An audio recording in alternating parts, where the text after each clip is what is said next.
എല്ലാ വാഗ്ദാനങ്ങളും തന്ന ആള് ഇത്രയും 3 വർഷമായിട്ട് ഒരു വാഗ്ദാനങ്ങളും നിറവേറ്റിയില്ല എന്ന് പറഞ്ഞപ്പോൾ തന്നെ സങ്കടമാണ്. പ്രതികൾക്കൊപ്പം നിന്ന് അവരെ സഹായിക്കാൻ ഒരിക്കലും തുനിയരുത്.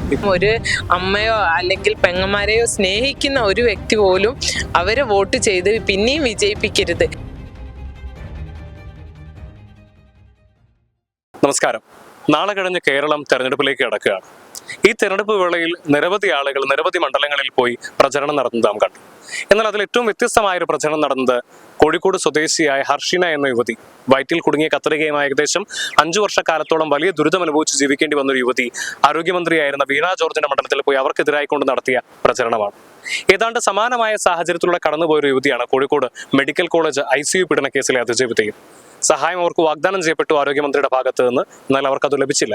ഇപ്പോൾ ഈ ഒരു സാഹചര്യത്തിൽ അവർ നമ്മളോടൊപ്പം ഉണ്ട്. എന്താണ് അവർക്ക് പറയാനുള്ളത് എന്ന് നമുക്ക് നോക്കാം. ഇപ്പോൾ ഹർഷീന ആരോഗ്യമന്ത്രിയുടെ മണ്ഡലത്തിൽ പോയി പ്രചരണം നടത്തി. അപ്പൊ ഇത്തയ്ക്കും വലിയ പ്രതിഷേധം ഉണ്ടെന്നാണ് നാം മനസ്സിലാക്കുന്നത്. അല്ലെ, എന്താണ് ഇത്തയ്ക്ക് പറയാൻ? പ്രതിഷേധമുണ്ട്.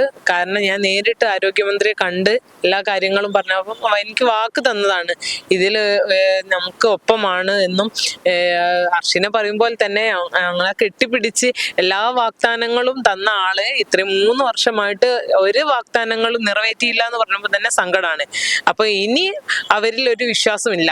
ഒരിക്കലും ആരോഗ്യമന്ത്രി ഇനി വിശ്വസിക്കാൻ, നമ്മള് എപ്പോഴും പറയുന്ന പോലെ ചുടുവെള്ളത്തിൽ വീണ പൂച്ച പിന്നെ പച്ചവെള്ളം കാണുമ്പോഴും പേടിക്കും എന്ന് പറഞ്ഞ പോലെ, ഇനി അവർ എന്ത് വാഗ്ദാനങ്ങൾ ചെയ്താലും അല്ലെങ്കിൽ അത് നിറവേറ്റെന്ന് പറഞ്ഞാൽ പോലും അവരെ ഇനി ഒരിക്കലും വിശ്വസിക്കില്ല. അതുപോലെ തന്നെ എൻ്റെ MLA ആയ ദേവർകോവിലിന്റെ അടുത്ത് ഞാൻ നേരിട്ട് പോയി പരാതി കൊടുത്ത, ഞാനും ഹസ്ബൻഡും കൂടി നേരിട്ട് പോയി പരാതി കൊടുത്തതാണ്. പക്ഷെ അതിൽ അവർ ഒരു നടപടി എടുത്തിട്ടില്ല. അപ്പം അവരൊന്നും നമ്മളെ കൂടെ ഇല്ലാതെ ഇനി ആരാ നമ്മളെ കൂടെ ഉണ്ടാവുക എന്നുള്ള ഒരു പ്രതീക്ഷയോടാണ് ഇപ്പോൾ പുതിയ തെരഞ്ഞെടുപ്പിലേക്ക് കടക്കുന്നത്. അതിലെ ഒരു പ്രതീക്ഷ ഉണ്ടാവും, ഒരു മാറ്റം ഉണ്ടാവുമെന്ന് വിചാരിക്കുന്നു. എന്തായാലും ഒരു ആഗ്രഹം അത് തന്നെയാണ്. എന്തായാലും ഒരു നീതി ഏതൊരാൾക്കായാലും, നമുക്കിപ്പോ ഏതൊരു വ്യക്തിയായാലും ഒരു അപകടം സംഭവിച്ചിട്ടുണ്ടെങ്കിൽ അല്ലെങ്കിൽ എന്ത് ഒരു പീഡനം സംഭവിച്ചിട്ടുണ്ടെങ്കിലും അതിലൊരു നീതി അത് വാങ്ങിക്കൊടുക്കാൻ ഇനി വരുന്ന ഏത് പാർട്ടിക്കാരായാലും ആരായാലും അവരതിനു വേണ്ടി ശ്രമിക്കണം. അല്ലാതെ പ്രതികൾക്കൊപ്പം നിന്ന് അവരെ സഹായിക്കാൻ ഒരിക്കലും തുനിയരുത്. അവരോട് പറയാനുള്ളത്, ഒരിക്കലും ഏതൊരു വ്യക്തിയായാലും ഒരു അമ്മയോ അല്ലെങ്കിൽ പെങ്ങന്മാരെയോ സ്നേഹിക്കുന്ന ഒരു വ്യക്തി പോലും അവരെ വോട്ട് ചെയ്ത് പിന്നെയും വിജയിപ്പിക്കരുത്. കാരണം ഇനി ഒരു ഹർഷിനെയോ അല്ലെങ്കിൽ എന്നെ പോലെ ഒരു പീഡിതയായ ഒരു വ്യക്തിയോ ഉണ്ടാവരുത്.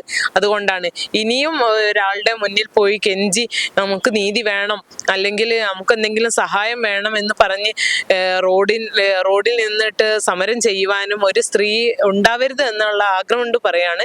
ഒരിക്കലും ഇനി അവരെ ജയിപ്പിക്കാതിരിക്കുക, അത്രേ പറയാനുള്ളൂ. ഇപ്പോൾ ഇവിടെ ഈ ICU പീഡന കേസിലെ അതിജീവിത വളരെ വിഷമത്തോടു കൂടിയാണ് നമ്മളോട് ഈ കാര്യങ്ങളൊക്കെ സംസാരിക്കുന്നത്. കാരണം അവർക്ക് മറ്റുള്ളവരെ പോലെ പൊതുസമൂഹത്തിൽ ഇറങ്ങി വന്ന് സംസാരിക്കാനോ ആളുകളെ ഫേസ് ചെയ്യാനോ അവരുടെ സാഹചര്യം അവർ അനുവദിക്കുന്നില്ല. കാരണം അത്രയധികം ക്രൂരവും നിന്ദ്യവുമായ പീഡനമാണ് അവർ നേരിട്ടുള്ളത്. എന്നാൽ അവർക്ക് പോലും നീതി ലഭിക്കുന്നില്ല എന്ന് പറയുമ്പോൾ ഈ സമൂഹത്തിൽ ആർക്കാണ് നീതി ലഭിക്കുക എന്നുള്ളൊരു ചോദ്യമാണ് അവർ ചോദിക്കുന്നത്. സമരസമിതി ചെയർമാൻ നൗഷാദ് തെക്കേലുണ്ട്. അപ്പോൾ വലിയ ദുരിതമാണ് അയിത്ത അനുഭവിച്ചത്. അപ്പോൾ അവരിങ്ങനെ പറയുന്നത് തീർച്ചയായിട്ടും പിന്നെ നിരവധി തവണ ആരോഗ്യമന്ത്രി അടക്കം ആളുകളെയൊക്കെ നമ്മൾ കണ്ടിട്ട് ഇവർക്ക് വേണ്ടി സഹായത്തിന് അഭ്യർത്ഥിച്ചതാണ്. സഹായത്തിന് പകരം ഇവർ പരിഹസിക്കുന്ന രീതിയിലാണ് മന്ത്രിയുടെ ഓഫീസിൽ നിന്ന് വരെ അനുഭവം ഉണ്ടായത്.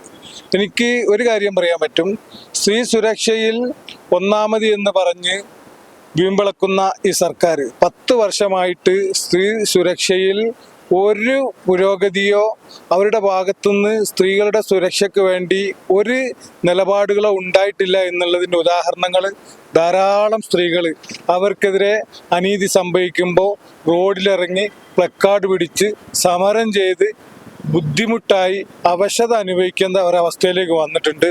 തീർച്ചയായിട്ടും സർക്കാരിൻ്റെ ഈ നിലപാടിനോട് പൊതുസമൂഹം ശക്തമായി പ്രതികരിക്കുമെന്ന് തന്നെയാണ് ഞങ്ങളുടെ എല്ലാവരുടെയും പ്രതീക്ഷ.